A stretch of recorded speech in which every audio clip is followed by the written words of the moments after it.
સાચું કહ્યું મિત્ર. હવે તો આપણે બસ આ જાદુઈ વૃક્ષના પાંદડાનો રસ આપણી આંખમાં નાખવાનો છે. તે પછી આપણી આંખો એટલી શક્તિશાળી થઈ જશે કે સિંહ અને શિયાળ દૂરથી આવતા હશે ને તો પણ દેખાઈ જશે. એક જંગલમાં શેરુ નામનો એક સિંહ રહેતો હતો. પોતાના શિકારને ફસાવવા માટે તેણે એક શિયાળને પોતાના સેવક તરીકે રાખ્યું હતું. શિયાળ હંમેશા જાનવરો ઉપર નજર રાખતું અને તેમને એકલા જોઈને સિંહને ખબર કરી દેતું. પછી સિંહ લાગ જોઈને તે જાનવરોનો શિકાર કરતો હતો અને થોડો શિકાર બચાવીને તેને શિયાળને ખાવા માટે આપી દેતો. એક દિવસ હાથી, હરણ, રીંછ અને વાંદરાએ એક જગ્યાએ મળીને આ સમસ્યા ઉપર ચર્ચા કરી. વાંદરો ઝાડ પર બેસીને શિયાળની તપાસ કરતો હતો. જ્યારથી આ શિયાળ સિંહની સાથે જોડાયું છે, આપણું જીવવાનું મુશ્કેલ થઈ ગયું છે. છાનું માનું આવે છે અને જાનવરને એકલું જોઈને સિંહને તેના વિશે તેની જાણ કરે છે. આવું જો ચાલતું રહ્યું તો એક એક કરીને જંગલના બધા જાનવરોને તેઓ મારી નાખશે. આપણે કંઈક એવું કરવું જોઈએ કે આ બંનેથી હંમેશા માટે છુટકારો મળે. મને તો કશો જ વિચાર નથી આવતો. જો મોટું હરણ અહીંયા હોત તો તે કોઈ સારો આઈડિયા આપી દેત. તે સાચું કહ્યું. જો જંગલમાં આ ઝાડ ન હોત તો મોટું આજે આપણી વચ્ચે હાજર હોત. રીંછે સામે આવેલ વૃક્ષ તરફ ઈશારો કરીને કહ્યું, આ વૃક્ષ ન હોત તો મોટું આજે પણ આપણી વચ્ચે હોત. એટલે મોટું હરણ એક દિવસ અહીંયાથી જઈ રહ્યું હતું. તે દિવસ તડકો ખૂબ જ વધારે હતો. તેથી તે આ વૃક્ષની છાયામાં બેસીને આરામ કરવા લાગ્યો. ત્યાં જ આ વૃક્ષના પાંદડામાંથી દૂધ ટપકવા માંડ્યું અને તે તેની આંખોમાં પડી ગયું. આ સાંભળીને બધાએ વૃક્ષના પાંદડાને જોયા અને હાથીએ કહ્યું, અરે હા, આમાંથી તો દૂધ ટપકી રહ્યું છે. આ ફક્ત જોવામાં જ દૂધ છે, પણ છે બહુ ખતરનાક. મોટુની આંખમાં આ દૂધ ટપકવાની થોડી જ વારમાં તે આંધળો થઈ ગયો. બસ તે દિવસ પછી તેને બધું દેખાતું બંધ થઈ ગયું. આંધળો થયા પછી તે થોડા દિવસો સુધી અહીં તહીં ભટકતો જોવા મળ્યો. પણ તે પછી તે ક્યાં ગયો તે હજુ સુધી પણ એક રહસ્ય છે. સાંભળીને બધાને તેની ઉપર દયા આવી અને પછી હાથી ખુશ થઈને બોલ્યો, દોસ્તો, સમજો કે હવે આપણને સિંહ અને શિયાળથી છુટકારો મળી ગયો. આમ કહીને હાથીએ બધાને તેની યુક્તિ કહી બતાવી, જેને સાંભળીને બધા ખુશ થઈ ગયા. તેમને ખબર હતી કે શિયાળ જાનવરોની હાજરીના સમાચાર આપવાની સાથે તેઓ શું વાત કરે છે તે પણ સિંહ રાજાને જઈને કહેતી હશે. સાંજના સમયે બધા જાનવર તે વૃક્ષની પાસે જાણી જોઈને ભેગા થયા. હાથી, રીંછ અને હરણ જોર જોરથી વાતો કરવા લાગ્યા કે જેથી શિયાળ સાંભળીને ત્યાં આવી જાય. વાંદરો ચૂપચાપ તે જ વૃક્ષ પર બેસીને ચોકી કરવા લાગ્યું. થોડી વાર પછી વાંદરાએ જોયું કે સામેથી શિયાળ આવી રહ્યું છે. દોસ્તો, શિયાળ ચૂપચાપ અહીં આવી રહ્યું છે. આપણી આઈડિયા પ્રમાણે કામ કરવાનું ચાલુ કરો.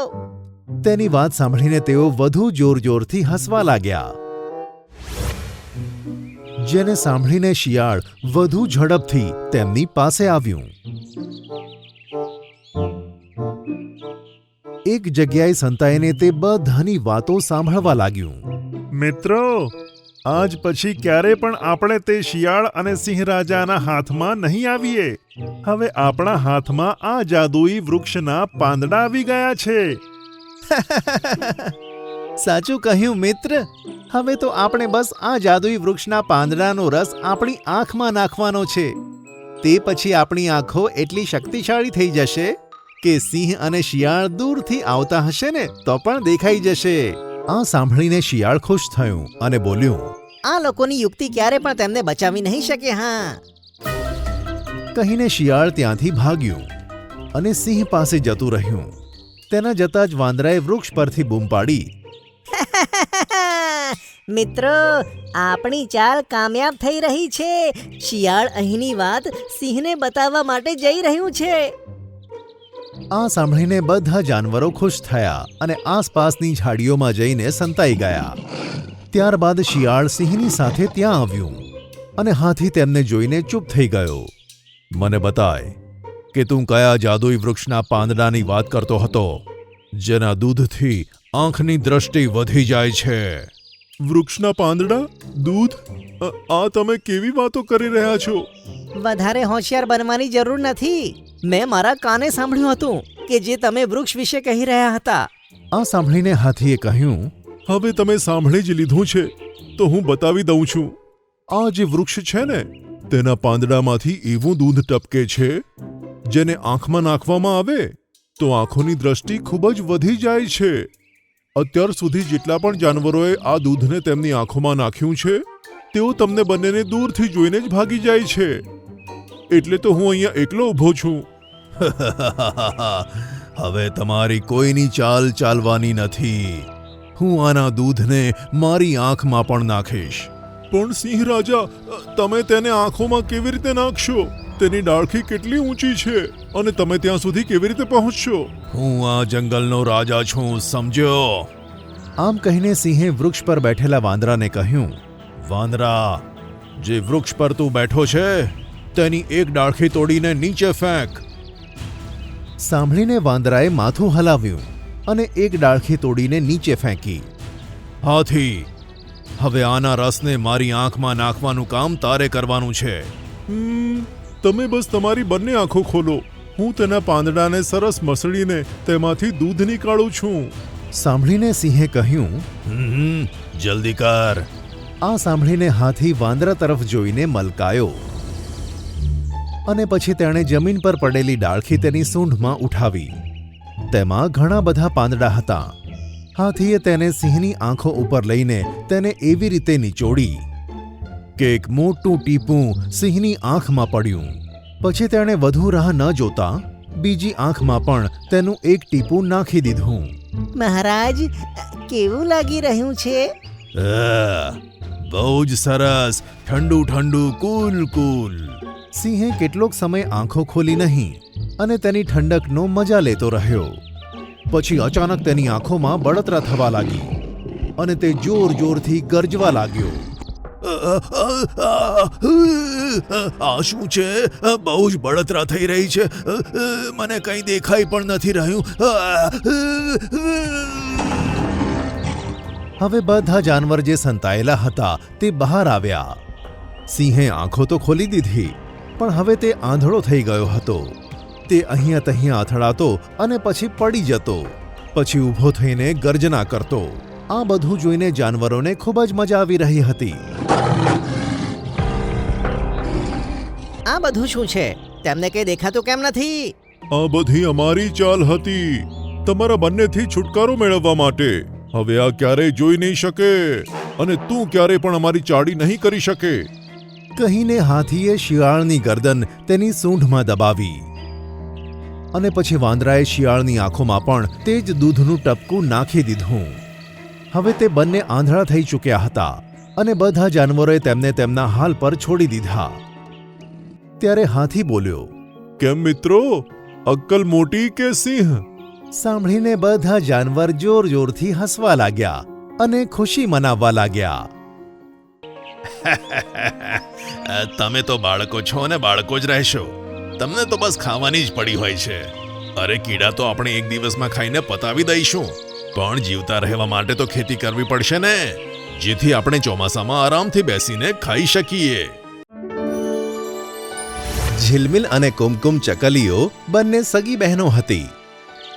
ઝિલમિલ મહેનતુ હતી અને કુમકુમ લાલચી હતી. બંને એક દિવસ ઝાડની ડાળી પર બેઠી હતી. કુમકુમ, હું વિચારી રહી હતી કે આપણે ખેતી કરવી જોઈએ, જેનાથી આપણું ગુજરાન ચાલી શકે અને આપણને ખોરાકની શોધમાં ના જવું પડે. બહેન, તું તો સાચું કહે છે, પણ આપણે ખેતી કરીશું શેની? આપણને તો કંઈ ઉગાડતા પણ નથી આવડતું, તો આપણે ખેતી કરીશું કેવી રીતે? તું તેની ચિંતા ના કરીશ. આપણે બાજ કાકાને જઈને પૂછી લઈશું. તેમને ખૂબ જ સરસ ખેતી કરવાનું આવડે છે. વાત તો તું સાચી કહી રહી છે. ચાલ બાજ કાકા જોડે જઈએ. બંને ઉડીને હરિયાબાજ પાસે પહોંચી જાય છે. હરિયાબાજ પોતાનું કામ કરતો હતો. બાજ કાકા, તમે શું કરી રહ્યા છો? અરે કશું નહીં, બસ ખેતરનું જ કામ કરી રહ્યો છું. એવી દવા બનાવું છું કે પાકમાં કીડા ના પડે અને મારો પાક સરસ થઈ જાય. પણ તે તો ખૂબ સારી વાત છે. પાકમાં કીટકો પડશે ત્યારે જ તો અમને ખાવાનું મળશે. તમે તો બાળકો છો અને બાળકો જ રહેશો. તમને તો બસ ખાવાની જ પડી હોય છે. અરે કીડા તો આપણે એક દિવસમાં ખાઈને પતાવી દઈશું, પણ જીવતા રહેવા માટે તો ખેતી કરવી પડશે ને, જેથી આપણે ચોમાસામાં આરામથી બેસીને ખાઈ શકીએ. કાકા, તમારી વાત એકદમ સાચી છે. અમે આ જ કામથી તમારી પાસે આવ્યા હતા. અચ્છા, એવું તો શું કામ હતું તમારે બંને નાની ચકલીઓને? કાકા, અમે ઈચ્છીએ છીએ કે અમે પણ ખેતી કરીએ, પણ તે ખબર નથી પડતી કે શેની ખેતી કરીએ. અરે તમારે બંનેને ખેતી કરવાની શું જરૂર છે? તમે બંને મારી પાસેથી દાણા લઈ જજો. હા કાકા, અમારે પણ મહેનત કરવાનું શીખવું છે. તો એક કામ કરો, મારી પાસે વટાણાના બીજ છે, તમે વટાણાની ખેતી કરો. હરિયા તેમને ખેતી વિશે બધું જણાવી દે છે. ત્યારબાદ બંને પોતાના ઘરે પાછા આવી જાય છે. આપણી ખેતી કરવા માટે આ જગ્યા ખૂબ જ સરસ છે. આપણે આ જગ્યા ઉપર જ ખેતી કરવી જોઈએ. કુમકુમ લાલચુ સ્વભાવની તો હતી જ, તેથી તે કંઈક વિચારીને કહે છે, ના ના, આ તો આપણા માળાથી બહુ દૂર થઈ જશે. તું એક કામ કર, મારા માળા પાસે જ ખેતર બનાવી દે. હું ત્યાંથી તેના ઉપર નજર રાખીશ. અરે વાહ, આ તો ખૂબ જ સરસ રહેશે. બંને ચકલીઓ ખૂબ મહેનતથી ખેતર ખેડે છે. તેમાં વટાણા ઉગાડે છે. ખેતરમાં વટાણા ઉગી નીકળે છે. બહેન, આપણો પાક તો ખૂબ સરસ થયો છે. જો ખેતરમાં કેટલા બધા વટાણા લાગ્યા છે. હવે આપણે ખાવાની શોધમાં આમ તેમ નહીં જવું પડે. વટાણા પાકતા જ આપણે તેનો ભાગ પાડી લઈશું. તું સાચું કહી રહી છે. વટાણા પાકતા જ આપણે તેના ભાગ પાડી લઈશું. બંને ચકલીઓ રાત્રે પોતપોતાના માળામાં સૂવા જતી રહે છે. ત્યારે કુમકુમ ચકલી વિચારે છે, જો વટાણાના ભાગ પડ્યા તો અમને સરખા હિસ્સે વટાણા મળશે. તો હું એક કામ કરું કે ઝિલમિલથી છુપાવીને થોડાક વટાણા પહેલેથી જ હું મારા માળામાં મૂકી દઉં. તે આમ વિચારીને ખેતર તરફ જાય છે અને રાત્રે વટાણાના કાચા દાણા પોતાના માળામાં મૂકવા લાગે છે. આખી રાત તે આમ જ કરે છે, જેથી ઘણા બધા કાચા વટાણાના દાણા ભેગા થઈ જાય છે. આગલા દિવસે સવારે આપણા ખેતરનો પાક કોણ બગાડીને જતું રહ્યું? એવું લાગે છે કે કોઈ વટાણા ચોરી ગયું છે. બહેન, હશે કોઈ ચોર. ચાલ તું આટલી ઉદાસ ના થા. જેના ભાગ્યનું હશે તે લઈ ગયું. કેટલાક દિવસ પછી બંને ચકલીઓ ખેતરે જાય છે. હવે વટાણા પાકી ગયા છે. હવે આપણે તેને વહેંચી લેવા જોઈએ. હા, તું સાચું કહે છે. આપણે બંને વટાણાને વહેંચી લઈએ અને પોતપોતાના માળામાં મૂકી દઈએ. ઝિલમિલ તેના માળામાં આવીને કહે છે, કેટલી મહેનતથી અમે વટાણા ઉગાડ્યા હતા, પણ ખબર નહીં કોણે ચોરી લીધા. ભલે જે પણ થયું, મને જેટલા વટાણા મળ્યા છે તે મારા માટે ખૂબ છે. કુમકુમ પોતાના માળામાં બેસીને વિચારે છે કે મેં ઝિલમિલને બુદ્ધુ બનાવી દીધી, તેનાથી વધારે વટાણા મેળવી લીધા. હવે મારે આખું વર્ષ કંઈ જ કરવાની જરૂર નથી રહી. તે સૂઈ જાય છે. પણ થોડાક દિવસ પછી તેના વટાણાના દાણા ખરાબ થઈ જાય છે. તેના કારણે સૂકા વટાણા પણ ખરાબ થવા લાગ્યા હતા અને જોતજોતામાં બધા વટાણાના દાણા ખરાબ થઈ ગયા. ત્યારે તે બેસીને રડવા લાગે છે. ઝિલમિલ તેની પાસે આવે છે. બહેન, શું થયું? તું રોઈ કેમ રહી છે? બહેન, મારા બધા જ વટાણાના દાણા ખરાબ થઈ ગયા છે. પણ મારા વટાણાના દાણા તો એકદમ સરસ છે. તો તારા વટાણાને શું થયું? મેં તે રાત્રે લાલચમાં આવીને લીલા વટાણાના લીલા દાણા ચોરી લીધા હતા. બરાબર પાકેલા ન હોવાને કારણે તે વટાણાના દાણા ખરાબ થઈ ગયા અને પછી તેનાથી સૂકા વટાણાના દાણા પણ ખરાબ થઈ ગયા. મારું લાલચ મને કંઈ જ કામ ના આવ્યું. હું ભૂખી મરી જઈશ. એક પણ વટાણાનો દાણો બાકી નથી રહ્યો. તને તારી ભૂલ ખબર તો પડી. અને હા, લાલચ કરવું જરાય સારી વાત નથી. તું ચિંતા ના કરીશ. મારા વટાણાના દાણામાંથી અડધા તું લઈ લે. બહેન, મેં તારી સાથે ખોટું કર્યું તો પણ તે મારી આટલી બધી મદદ કરી. તેના માટે તને ખૂબ ખૂબ આભાર. કોઈ વાંધો નહીં. કમસે કમ તારી લાલચની આદત તો દૂર થઈ. આપણે ફરી ખેતી કરી લઈશું. અને બંને ચકલીઓ હસતા હસતા ભેટી પડે છે.